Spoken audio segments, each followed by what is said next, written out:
there's a distinction between calling the supply chain into question, which is what we're seeing with DeepSeek, and calling AI into question broadly as a use case. That's not what we're seeing.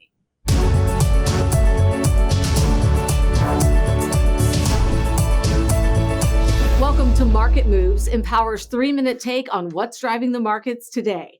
I'm Vanessa Welch, and Empower's Chief Investment Strategist, Marta Norton, is with me. Marta, there's been quite a stir this morning about DeepSeek. They've developed an AI model that's supposedly on par with the big players, but at a fraction of the cost. What are your thoughts on this?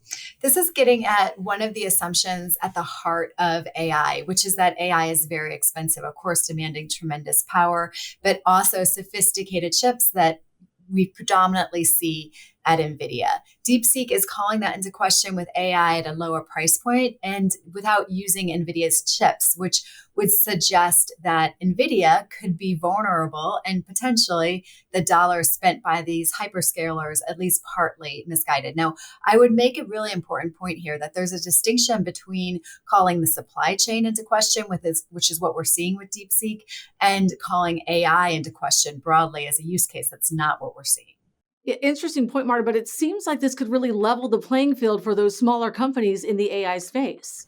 I'd argue it's premature to have a conclusion one way or another, but I do think it really underscores the vulnerability of the excessive valuations that we see in the space. Markets were not really pricing any alternative to NVIDIA, which makes it especially vulnerable to sell-offs as we get new information.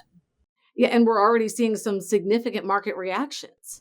We are. What's interesting, though, is that a cheaper AI is actually a good thing for the broader economy, makes it easier to put in as a use case. It will cause this re-rating, though, if it proves to be a correct assumption that AI can be found a lot cheaper in the technology area, and we'll see some of these larger names sell off.